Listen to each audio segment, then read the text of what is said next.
Hello there everyone. In today's video I'm going to go through with you some of my favourite cords and threads and also what I like to use them for. And here I just have a few examples of the different ones that I'm going to be talking about. And the ones that I'm going to be going through is some satin cord here, I have a Chinese knotting cord, and then I have Slong, which is also the same as Slong, and then this is just a nylon thread. So then let's get started having a bit of a closer look at them all. So these cords are the first ones that I want to talk to you about, and it's a satin cord that I really like to use.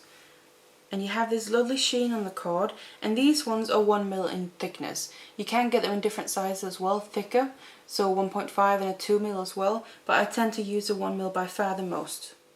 And this cord is actually a nylon cord, and what's good about that as well is that when you have your ends, first of all it doesn't really fray that badly. But if you're working on a piece and you want to finish off the ends and that, you can quite nicely singe the ends of this. So get the end of your satin cord there and just take a lighter gently to it and then kind of roll it between your fingers. It'll first of all seal the end in place so you get less fraying, even though you don't get much anyway. But also you kind of turn it into a needle. It's a bit harder, so it could also make it easier to thread on certain beads and that. So it's really handy for that as well. And then personally, I just really like the sheen that you get to the cord. So both you can see on the reels here, but also on your finished pieces when you've used it. It has this lovely sheen to it. It's not like really sparkly. It just has a really nice sheen to it, moving in the light, as you can tell. And I just think that that gives a bit more of a luxury feel to whatever piece you're making. So this is definitely one of my favourite cords to work with. And then just to show you a few things that I really like to do with this that I prefer to make with this cord. So one of the things that I really like to use this cord for is macrame, and more specifically I really like to use it for macrame bracelets. So these are just a few examples. This is actually the same bracelet but with and without beads on the side here. This one I actually use these two colours. I think they go really nicely together. I just think it gives a really kind of nice and luxurious look to it. And it's more of a silver colour this as well than just a grey one because it has that sheen to it. But that's just the type of cord, like I said, the satin cord is more of a sheen to it. And these bracelets I've done previously, so I do have tutorials for them if you're interested in that. But I just really like the feel and the look that these cords give to a finished macrame piece, and specifically bracelets as well. And I also like to make my macrame owls with this, just because I think it gives a perfect size as well for a pendant, so with the 1mm ones. But also I just really like the finish, because it's a softer cord this. Other cords you'll find are a bit stiffer in it, and especially when you do macrame, because you're doing knots and knots and knots, your piece can tend to get stiff, which is obviously kind of the point of it, because you want it to be substantial enough to hold its shape, whatever you're making. But with the satin cord it still stays soft as well to the touch, so it's still going to be comfortable for whatever you're making, jewellery wise. But I like to make macrame owls as well with this cord. And then what I also use this cord specifically for is my macrame mandala hair pieces. So they look like this, so it's a big piece. Again, it becomes this size because of the kind of cord it is, or the thickness of it. And I just attach that to a hair clip. But I really like the way that these end up looking with the satin cord, and it still has a bit of movement to it as well, so it doesn't get too stiff. So it kind of is comfortable still to wear, and it's not going to be so stiff that it catches on things, but it's still stiff enough to hold its shape. So these are the things macrame wise that I really like using these cords for. And then I also tend to use this cord specifically for when I do Kumihimo braids, but more specifically when I do Kumihimo braids where I want the pattern on the braid and I'm not using beads really. So examples like this, I have a leopard print one and then kind of a watermelon print one, and it's just to kind of make the pattern within the braid itself using different colours rather than adding beads to it. So that's what I really like using this cord for as well, because it has a perfect thickness for the final braid to end up with for a bracelet. So those are a bit more specifically the things that I like to use this cord for. So now to talk a little bit about the reels that I'm using and I like to get. Now as you might be able to tell, these reels are quite large compared to most places where you can buy them from, and by the nature of what I do, I tend to go through a lot of material, cord included as well. So I like to get my cord on as large quantities as I can really. So the reels that come in have as much as possible. It's first of all so less chance of running out while I'm using something, but also it's more cost effective in the long run really, because it's usually always cheaper to buy more rather than less. Now on these reels specifically that I like to get, there's actually 100 yards on these, so obviously that's quite a bit, as you can tell, whereas normally most reels when you get them you'll get between 5 and 10 meters depending where you buy them from and that. So there's 100 yards, which is about 91 meters on these reels. So that's obviously going to last you quite a bit more than the regular 5 to 10 meters, because you can only really do a couple of projects with them. So now to talk about where I buy them from. Now there's two places that I tend to get them from, and those places are Amazon.com and then also eBay. And either one, I'm pretty sure it's actually the same sellers, so it doesn't really matter. Now what I am going to do is just put a couple of links at the bottom. I'm going to do that with all the cords I'm going to show you, just to the ones that's available. Now there probably will be for Amazon, because there's not much point in putting links for eBay there, because they obviously, the listings expire and then they relist them. So I'm going to put some links for the Amazon places. But either Amazon or eBay, it's the same thing. And otherwise what you just do is just search for satin cord, 1mm satin cord in the search bar, and then these should come up at some point in the search results. And like I mentioned earlier, also getting these large quantities on the reels is much more cost effective than the smaller amounts that you can normally get, so the 5 or 10 meter ones, because the price of these as well, they range from between £4, £5, £6 depending. It can fluctuate a little bit, but it's about £4 to £5 really, and that's maybe sometimes included free delivery as well. But just double check that before you buy them, because it can be different from seller to seller or from one period to another. But regardless, they are a lot more cost effective in the long run. And also just be aware that when you're looking at these, some of the sellers might be from China, and that's usually where I actually get them from, because they tend to be the cheapest. And also it's actually free delivery from there, at least in my case. So obviously there's a few plus and minuses for that. If it's a bit cheaper, then obviously a plus. But what you'll find is, I personally think the quality from there is just as good, if not better, than as any other place, because this is actually the favourite satin cord that I've worked with personally. Your satin cord comes in kind of different types. Some places it's really soft, and when you're using it, it kind of doesn't hold its shape as well. Other places it's kind of quite stiff. It's almost too stiff, whereas this is kind of the perfect middle ground between the two. So I find this to actually be the best cord that I've used personally. And then obviously a last note as well, if it is coming from China, it most likely will take a bit longer for the delivery. But I personally don't find that an issue. I'd rather wait a bit longer and get it for a much better price and get the quality that I like to use and more quantity, than get something quicker but end up paying much more. But that's just personal preference really. I've not had any issues doing it before, so there shouldn't be with that either. But just give it a try. But then otherwise, this is the satin cord that I like to use, and the more specific things that I like to use them for and where I buy them from. So let's move on to the next cord. So the next cords that I'm going to talk about are these, and these are known as Chinese knotting cord.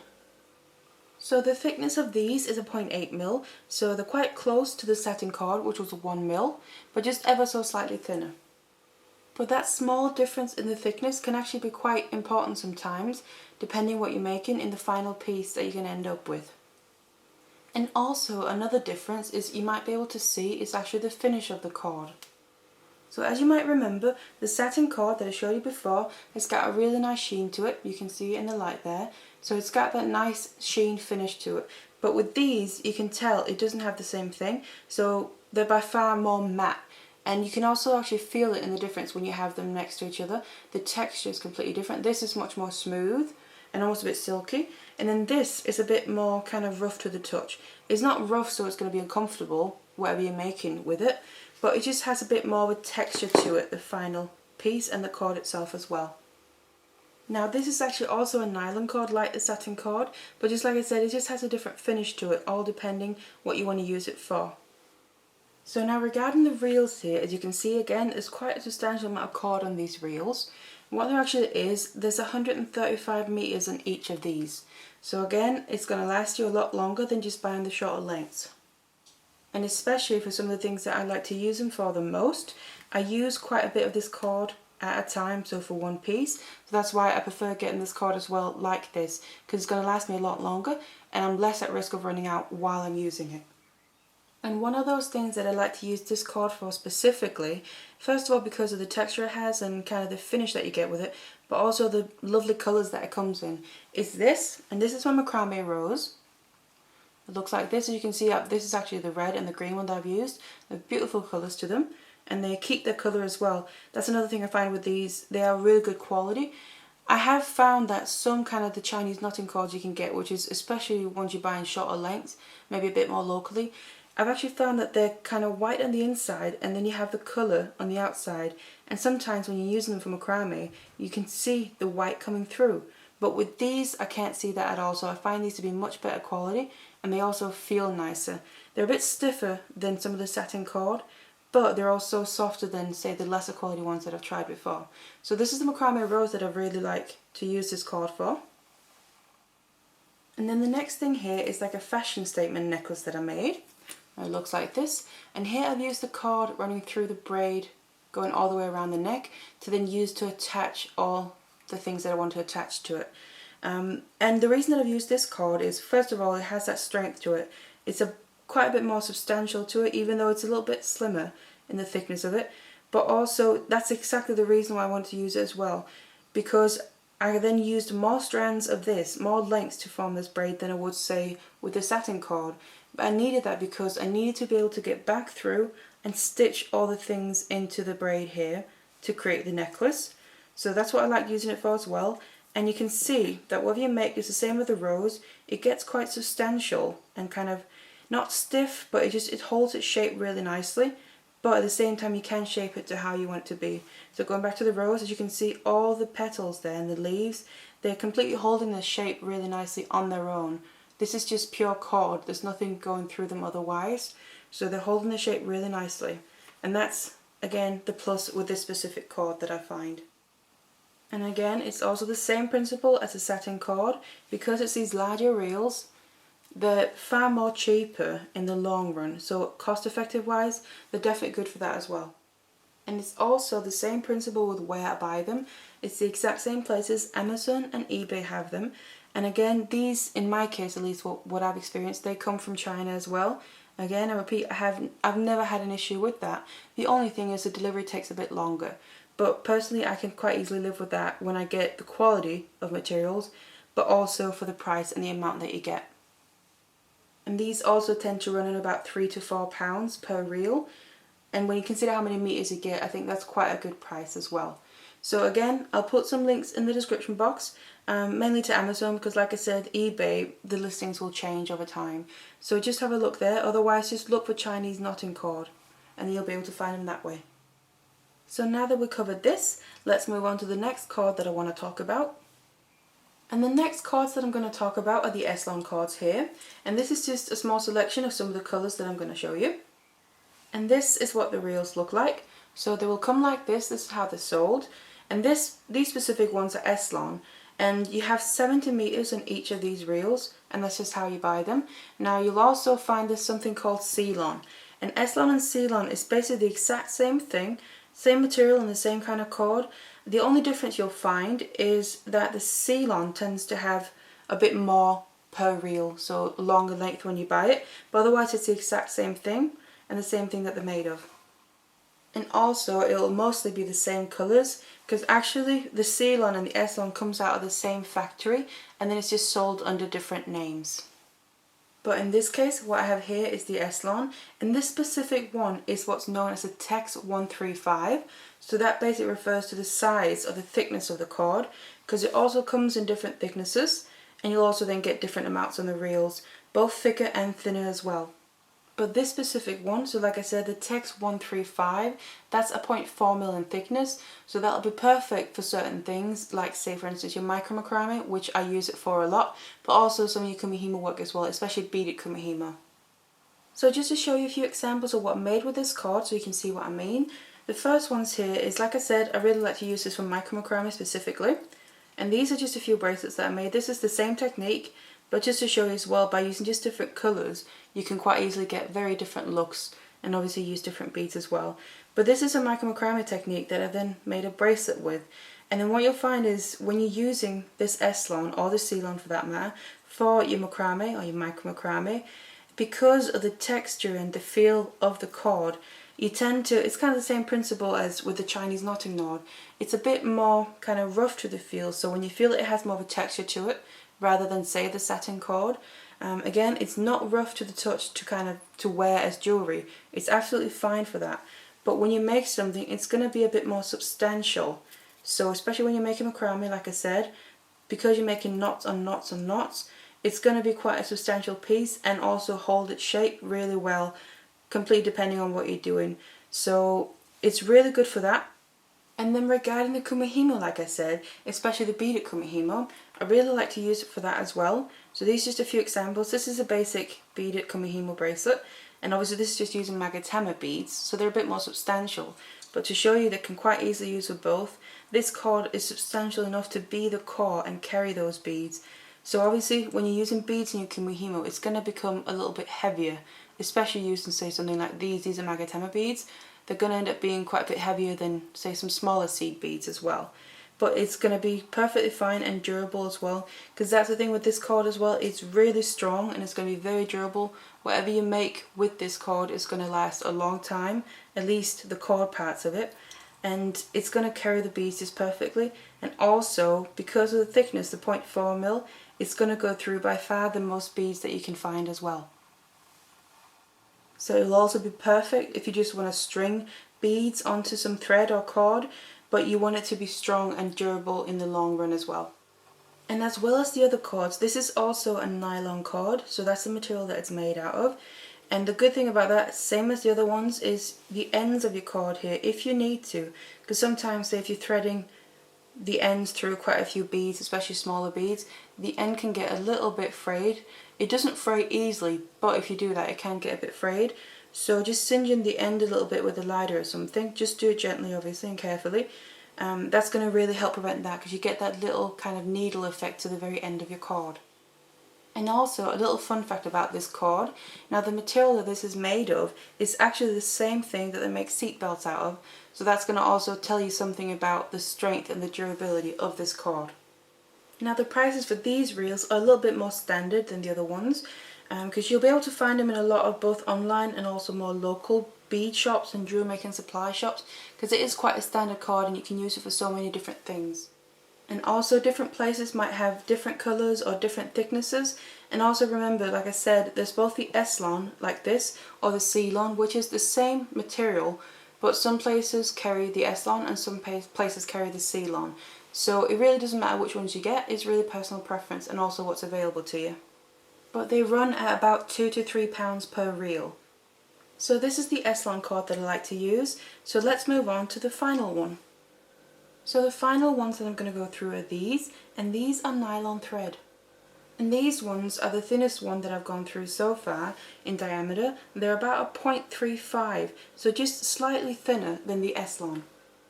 And again, kind of like the difference between the satin cord and the Chinese knotting cord, that slight difference in size can actually make a difference in your final piece, and sometimes can help determine which one you prefer to use for what. And also the finish on these threads specifically is a lot more smooth and have got more of a sheen to them as well. So compared to the Slong, which is more matte, kind of like the Chinese knotting cord, it looks a bit shiny in here, but it is more matte in real life. This is more shiny. And again, that can also be a factor in why you choose this, say, over the Slong cord. Now what that also means that this specific thread, say compared to the Slong, because what you'll find if you've tried this or if you're going to try it, this knots really well. So when you're making knots or whatever you're making, it holds really well. It kind of almost bonds together. So it holds the friction of it, holds it really well. This is a little bit more slippery. So say if you know about macrame, if you're doing a double half hitch, this is going to hold just with the first one, the first single hitch. But this, you do need to make kind of that extra half hitch to make it a full double half hitch for that second knot to kind of hold the full knot in place. So in that sense, because this is a little bit more slippery, it can be a little bit more difficult to work with than say your Slong, but it's definitely not impossible. I've made plenty of things with this. So for example, I used this thread to make my micro macrame tree of life here, and all the way around the frame I used multiple lengths of thread here, but I attached them around the frame by using the lax head knot. Now that in itself, it will hold in the sense that you can work with it, but it's a little bit more difficult to work with because it will slip off or slip open a bit more easily. Now what I've done on each side of the lax head knot, I put a half hitch which holds it a little bit better. But even so, it only really starts holding completely when you start the actual knotting, so when I started working down towards the tree. Whereas with the Slong, it would just hold itself really right from the beginning. It doesn't mean it's a bad cord to work with. I enjoy it very much. It's just to be aware that it's a little bit more difficult to work with because it's a bit more slippery in that sense. And I also used it for this. This is my monarch butterfly that I turned into a hair clip. And kind of the reason for this was, another reason that I like using this for a lot of things, I tend to use this as my test or try out pieces as well, because this is quite an expensive thread and you get a lot of it on the reels, even more than any of the other ones. So if I'm trying something out, a new design, and it doesn't quite work out, I don't feel as bad as wasting it as I would do with some of the other cords or threads. So that's why I used it for this, because this was kind of a one-off piece at the time. I was a bit experimenting to see if I could get it to work. And also it'd be good because it's just slightly thinner, like I said. If you want just that little bit more detail in your piece, like I did in this one, I chose to use this one as well. And then the last piece here is a bit of a statement necklace, and a Macrame one, and I just did it off of a frame that I did of wire work. But I also chose this cord kind of for the same reason. The finish to it is a little bit different than it would be with the Slong, but as you can see, it's still kind of solid enough to hold its shape. It'll hang nice on the neck, this, but it's not quite as stiff as the final piece would be with Slong. Although Slong is still nice and comfortable, this is just a little bit more flexible once you've made all your knots. But also the finish was a little bit different. But again, because this was kind of, I designed this as I went, I didn't really plan out the macrame part of it. So I just kind of took a bunch of long, very long threads to work with, because I didn't really know how it's going to end up, and I'd rather have too much than too little. So that's why, again, I used this because it's so cost effective compared to some of the other ones, and I didn't have to feel too bad about if I wasn't going to use the whole thing up. So that's why I used that for that as well. So like I said, you get quite a bit on these reels. You actually get about 300 meters on each, and a bit more than that, I think, actually. So it's going to last you a long time, and you're not likely to run out, and at least not while you're making something. But also it's really good for test pieces because it does make it a lot more cost effective, like I said. So that was it for these threads then, and then this was an overview of some of my favourite cords and what I like to make with them more specifically. So I really do hope that this was helpful for you, and I hope that you enjoyed this, and thank you very much for watching. Hello everyone, today I want to show you how to make these macrame bracelets, and these are the beaded version of my intertwining herringbone macrame bracelet that I did last year, and they look like this. So I've just made these two examples. So it's the exact same technique, as you can see, but because of the different just cord that I've used here, you get two very different looks, and even the beads are the same ones as well. So I've used a white satin cord and then a black one, because I thought that would be a nice neutral background colour for the silver